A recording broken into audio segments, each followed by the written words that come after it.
Hello and welcome back, or welcome. I am Book Lover Lorna and we're finally going to talk about the books that are coming out in 2022.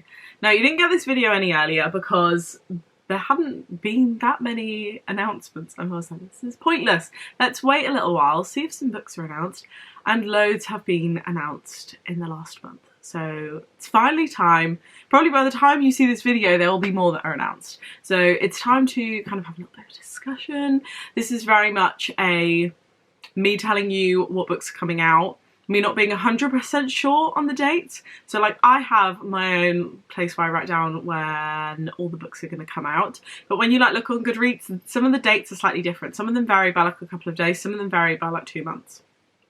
So don't take my dates as gospel, but they're semi-close usually. Some of them are accurate, but I will basically be reading you the synopsis or some information from the synopsis. So this is just me kind of on my phone telling you what's what and showing you the cover if we have one. Not all of these books have covers yet.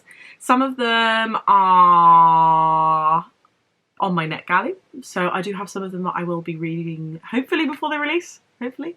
One I am currently reading and I'm thoroughly enjoying it, and one that I will share that came out in January is yeah, it's already out. I missed the boat on that one, but I'm still going to pick it up and read it, so it counts for a new release for 2022.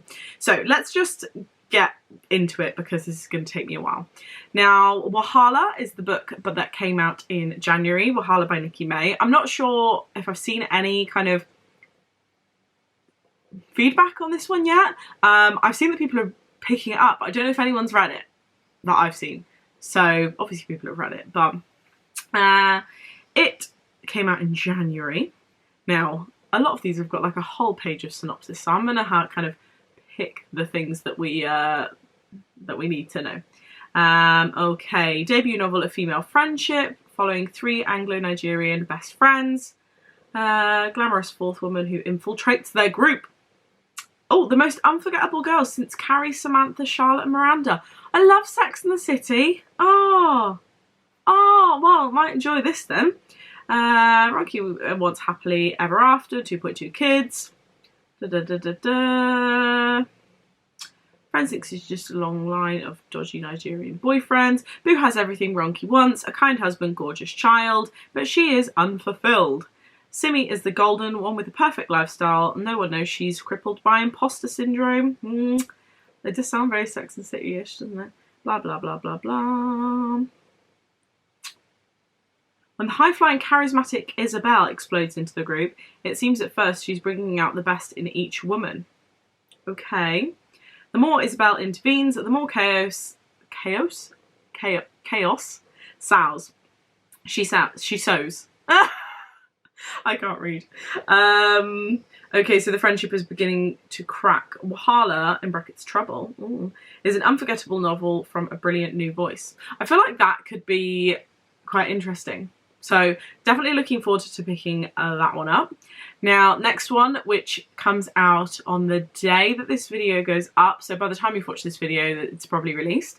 The Wrong Suitcase by Laura Jane Williams, out on the 12th of February. It is a novella. It's just like a little Valentine's novella, but I'm looking forward to it. I've pre-ordered this one.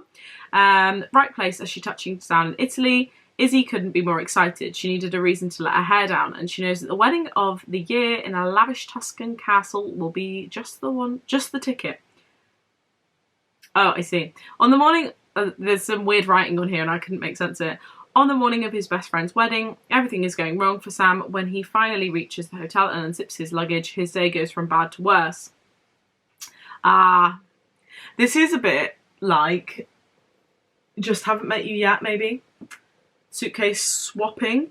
Sam has a case full of makeup palettes and bikinis. Could a fateful meeting to switch their bags be the start of something special? And this is only like 100 pages, so there's a lot for her to fit in to those 100 pages with that one.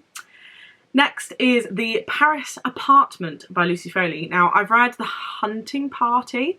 Haven't yet read The Guest List, but The Paris Apartment I do have on my NetGalley, so I will read that. I've seen one person who's already read it, 2 people. and they were like, yeah, it was okay. So I'll be interested to see my own thoughts on this one. This comes out around the 22nd of February. Set in a Paris apartment building in which every resident has something to hide. Jess needs a fresh start. She's broke, alone. She just left her job. Her half-brother, I'm missing out some bits by the way because you don't need every word. Her half-brother Ben didn't sound thrilled when she asked if he could crash with him for a bit, but he didn't say no. It's a very nice apartment. Could Ben have really afforded this? She's going to move in with him. The longer Ben stays missing, oh, he's not there, the more, maybe I do need to include all the other words. The longer Ben stays missing, the more Jess starts to dig into her brother's situation and the more questions she has. Ben's neighbours are an eclectic bunch, but not particularly friendly. Jess may have come to Paris to escape her past, but it's starting to look like Ben's future that's in question. The socialite, the nice guy, the alcoholic, the girl on the verge, the concierge, everyone's a neighbour. Everyone's a suspect, and everyone knows something they're not telling. I think that sounds good. So we'll see. We'll see about that one. Next is Four Aunties and a Wedding by Jessie Q. Sutanto. This is the second book in Dialogue for Aunties. So the follow-on of my favourite book of last year. So I will have this on audiobook as soon as is humanly possible because that's the way that I want to really enjoy it. But I do have this one on my NetGalley as well. I actually got approved for that one today as in filming this. So I'll probably read it first, which will be interesting actually to see kind of the contrast between listening to Dialogue for Aunties and that was really humorous, and see if that comes across in the page in the second book. That one's out on around the 29th of March. Goodreads says 29th of March. My list, which is from things that I take from what authors say on Instagram, is the 3rd of March. So it comes out in March. Okay, the Aunties are back, fiercer than ever, and ready to handle any catastrophe, even the mafia. Okay. In this delightful and hilarious sequel by Jessie Q. Sutanto, author of Dialogue for Aunties, Medi Chan has been to countless weddings, but she never imagined how her own would turn out. Now the day has arrived and she can't wait to marry her college sweetheart, Nathan. Instead of having Ma and the aunts cater to her wedding, Medi wants them to enjoy the day as guests. As a compromise, they find the perfect wedding vendors. A Chinese-Indonesian family-run company just like theirs. Medi is hesitant at first, but she hits it off right away with the wedding photographer Stephanie, yeah. Okay. Okay, so this family they bring in are the mafia, are the actual mafia. So I'm not going to read anymore, but you can just see already that this is just going to go absolute tits up and it's going to be so entertaining. So I'm so looking forward to that one. Next is The Blossom Tree of Dreams. Now, this one comes out around the 9th of March. This is Holly Martin. I am currently reading this book as I film this. I'm like 25-30% in, and I'm absolutely loving it. There's been this one part so far, which I full on like laughed and snorted at, and I do not laugh out loud at books very often. It's really entertaining, and so far, it's my favourite read from Holly Martin. So we'll see how that continues and if that stays. I really hope that that stays the case. But it's basically, I mean, I should probably read you the thing, but no, actually, well, I'm only 25% the way through, so I can't do the whole thing, but it's essentially, that's my favourite word to describe a book, it's essentially. So it is about Indigo and River. They meet have a one-night stand. Indigo ends up pregnant. She goes to find him because he said he worked in like a luxury treehouse accommodation place in the woods / by the sea in South Wales. Big up South Wales. And she goes to find him to tell him. She turns up, realises he's got a child. She thinks he's married. She's like, uh-oh. So she actually lands herself a job there because she's unemployed. But he doesn't recognise her. So it's going to be the development of him kind of, they both like basically fell in love with each other on their first meeting, but she's like dyed her hair, she was wearing this big like mask thing when they first met, and he's like, oh, I don't know if I'm just, you know, hooked up on that last girl because he got her name wrong. He thought she was called Mindy, but she'd said Indy, but now she's introduced herself as Indigo. It's very complicated. But anyway, it's going to be them kind of falling in love again, isn't it? And then him realising that she's the same person and being like, holy SIHT. And so far I'm enjoying it. So definitely recommend that one because I'm actually experiencing that one. Next we have Beach House Summer by Sarah Morgan. This is coming out around the 17th of May. Actually both places have got 17th of May, so hopefully that's accurate. Okay. When Joanna Whitman's famous ex-husband dies in a car accident, she doesn't know what to feel. Wow, that's a tragic start. Their dysfunctional marriage held more painful secrets than she cares to remember. When she discovers the young woman with him in the crash is pregnant, Joanna feels compelled to act, knowing exactly how brutal the media spotlight will be on celebrity chef Cliff Whitman's ex-wife and his mysterious female friend. I mean, I don't feel like I need to read any more. That's enough drama in like 3 sentences. Okay, that sounds good. I've got that one on my NetGalley, so I want to pick that up now. I request these on NetGalley because I know the authors or the books, not because I know the synopsises. So now I know the synopsis. Now I know the synopsis, I really want to pick that up. So here we go. This is doing me favours too, this video.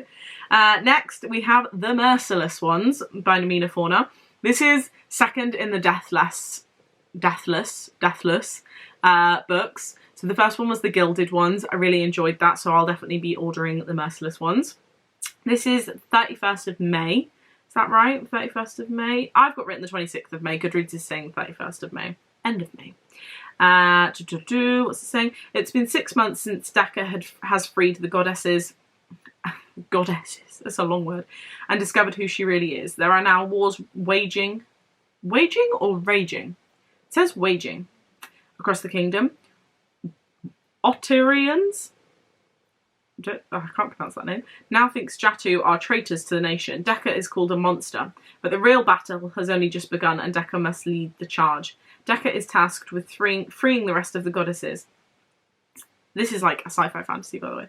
Only as she begins to free them, she begins to see a strange symbol everywhere in places of worship and worn on armour. There's something unnatural about the symbol. Blah, blah, blah, blah, blah. She can't command or communicate with the new death streaks. So like she used to save everyone by doing that.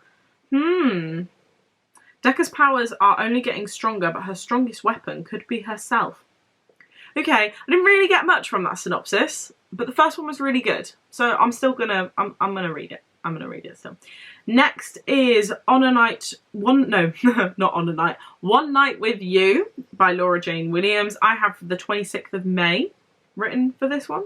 So end of May again, because the thing on Goodreads was like July, so I feel like end of May is more accurate because I think I've got that from Instagram. It's his first night in London and her last. Ruby's leaving London. She's not running away from her ex per se, but an exciting opportunity in a new city has landed at the perfect time. Nick is moving to London. After a bad breakup, he's excited to see where a big city life could take him. When a chance meeting throws the pair of them together for just one night, it's clear that this could be the start of something special. There's one problem. She's leaving, he's arriving. So after tonight, will they see each other again? Yeah, that's basically it. I've been reading a lot of stories that stem from one night only encounters at the moment. Is that what's fashionable in romance at the moment? Is that like the in thing, like a one night and then like you don't see each other for like 20 years, or like, you know, you get pregnant like in The Blossom Tree of Dreams, or in Anything Can Happen by Lucy Diamond.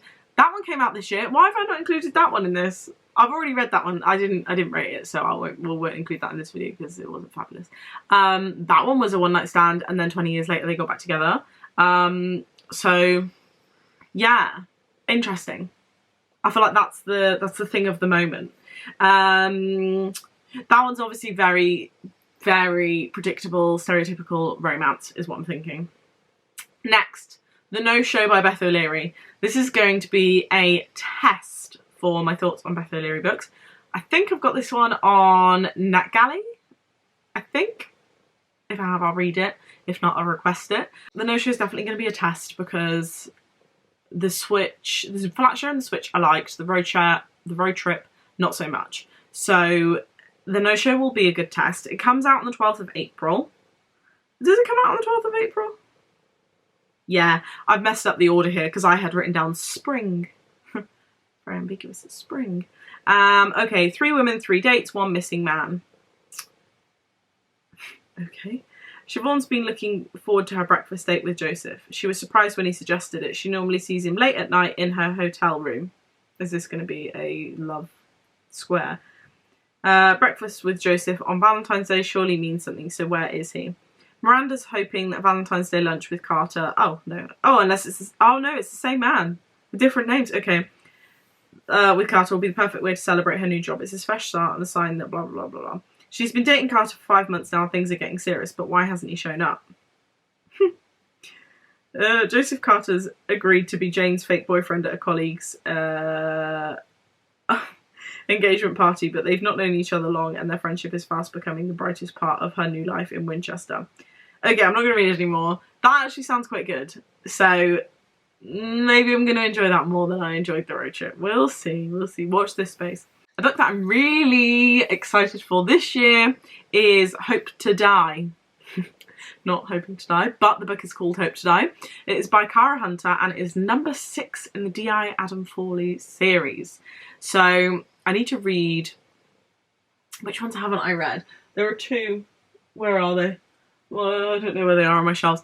I've got 1 more to read and then The Whole Truth to reread, and then I'll be able to read this. This comes out around the 21st of July. Is that right? I have written down June. Goodreads says 21st of July. So it's around June, July. There's lots coming out around that time of year. Okay. Oh, it was called Come to Harm. When a body is found in a farmhouse in a gruesome state, D.I. Adam Fawley is one of the first on the scene. The murder leads Fawley to a convoluted investigation from the past and a family torn apart by a devastating crime involving the disappearance of a child. Can Fawley piece together the facts of history with the clues of the present? Sometimes the truth is the hardest answer to face up to. It doesn't really tell me a lot, but I know it's going to be good because all of those books are so good. Another one that I'm very excited for. I'm very excited for a lot of these books. That's why I'm sharing them with you. I'm sharing with you sequels and stuff because I'm excited for them. And if you watch my videos, you might like some of the same books as me.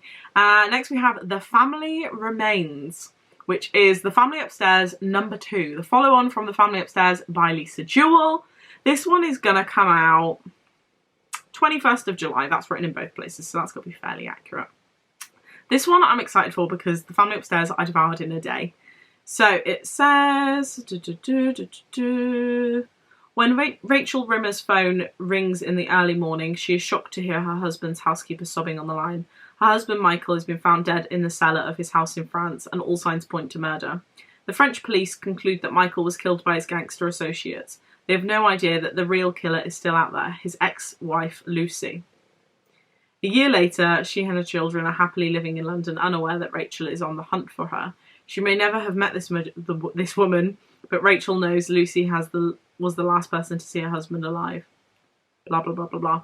Yes, actually, she lived in France, didn't she? And she was Lucy woman, and he was trying to sexually assault her, so I'm sure she bashed him over the head with something and then just left. So that's a good continuation. I need to reread The Family Upstairs before that one comes out, definitely. Okay, we also have Nothing More to Tell by Karen M. McManus. Goodreads says 30th of August. From Instagram, I got the 1st of September, so this is around that time. My memory card just ran out of space, so it just stopped recording, and I was like, whoa, what's going on? I've put another memory card in there now, but it only has 10 minutes availability on that one, so let's get cracking with this. Right, so be sure to keep your friends close and your secrets closer. 4 years ago, Bryn left St Ambrose School following the shocking murder of her favourite teacher. Story that made headlines after the teacher's body was found by 3 St Ambrose students in the woods. The case was never solved. Now that Bryn is moving home and starting her dream internship at a true crime show, she's determined to find out what really happened. The kids who found Mr. Larkin are her way in. With her best friend, Trip Talbot, was one of them. I'm not saying this quite right. Without his account of events, the other 2 kids might have gone down for Mr. Larkin's murder. Ooh. Okay, 4 years ago, someone got away with murder. The most terrifying part is they never left. So this is going to be in interesting. The last one that came from out I wasn't that wowed by, but the first ones I have been, so we'll see about that one. I'm not 100% sure how that's gonna go. I think the sun's gone in now as well, hasn't it? Yeah, we've moved the camera angle and the sun's gone in. And my memory card is, all my memory cards are full. Okay, next. We've only got 2 left. The Weight of Blood by Tiffany D. Jackson. This is coming out on the 6th of September. The reason I want to read this is because I really enjoyed Grown last year. I thought it was ace. So this one I will definitely be looking into. Now, the only information I have on it is The Weight of Blood is a remix of Stephen King's Carrie set at a school's first integrated prom. That's all I know. That is all the information I have. So I can't give you anything else. I've tried looking for more info and that's all there is. So moving on. Next is one that I am excited for, and this is the last one that we're going to talk about today. I'm sure there will be plenty of others that are being announced soon. It is Mad Honey by Jodie Peacock and Jennifer Finney Boylan. This is coming out in the UK on the 15th of November, and Jodie Peacock is expecting it to be banned in certain schools and stuff because she had sent out a thing on a newsletter which was like, 19 minutes is being banned. She said it was like a certain number of times, like 4 times in one day in schools in the US. So obviously, you know, banned books make you want to read them more, and they should do, because they're banning things because they don't want you to learn things and think about things in a certain way. Don't let people control you. Read what you want to read, you know. If you don't want to pick it up, if you don't want to pick it up, fine. But they're trying to control you by stopping what you're reading. Okay, so Mad Honey. She thinks this is going to be banned. Let's see why. A soul-stirring novel about what we choose to keep from our past and what we choose to leave behind. Blah, blah, blah, blah, blah, blah. Olivia McAfee knows what it feels like to start over. Her picture-perfect life living in Boston, married to a beautiful cardiothoracic surgeon, raising a beautiful son, Asha. Oh, I didn't read that quite right. Was upended when her husband revealed a darker side. She never imagined she would end up back in her sleepy New Hampshire hometown, living in the house she grew up in, and taking over her father's beekeeping business. Lily Campanello is familiar with do-overs too. When she and her mum relocate to Adams, New Hampshire for her final year of school, they both hope it will be a fresh start. For a short while, these new beginnings are exactly what Olivia and Lily need. Their paths cross when Asher falls for the new girl in school, and Lily can't help but fall for him too. With Ash, she feels happy for the first time, yet at times she wonders if she can completely trust him. Excuse me. Then one day, Olivia receives a phone call. Lily is dead, and Asher is being questioned by the police. Olivia is adamant that her son is innocent, but she would be lying if she didn't acknowledge the flashes of his father's temper in him, and as the case against him unfolds, she realises he's hidden more than he shared with her. Mad Honey is a riveting story of suspense and unforgettable love story, and a moving and powerful explanation of the secrets we keep and the risks we take in order to become ourselves. So I'm imagining it's something relating to what the guy has done and feeling. We'll soon find out, won't we? Well, no, we'll find out in November. But yeah, those are my anticipated reads for 2022. I think the ones I'm most excited for, I just had a mind blank. 4 Aunties and a Wedding by Jessie Sutanto. Blossom Tree of Dreams by Holly Martin, which I'm currently reading. Hope to Die by Cara Hunter. The Family Remains by Lisa Jewell. And then Mad Honey by Jodie Peacock and Jennifer Finney Boylan. I think those are my most anticipated and the ones I'm most excited for. Like I say, I've already got some on NetGalley. Some I'm going to pre-order. I'm going to pre-order Jodie Peacock's one, although if I can, I'll try and get it on NetGalley as well to read it before it comes out, because I love that for me. But we'll see how the year goes. It'd be interesting to see what we think of these books. If you do get any recommendations from this, let me know in the comment section which ones you're going to go and pick up or pre-order when they're out, or pre-order or pick up when they're out from this video. Let me know if any of these have kind of sparked some interest in you. I'd be interested to know. Did you know that all these books were coming out? Because I only know from like Instagram really for most of them. Yeah, but I'm excited. I'm excited for all books. Loads of books. I want to read all the books. But I can't buy that many books this year because I need to be reading the ones I've already got and the ones I bought last year. All the ones I bought last year. Oh my god, there's so many. There's like 138 unread books. It's worrying, it's worrying. Anyway, thank you very much for watching. Happy reading, and I'll see you all soon. Bye!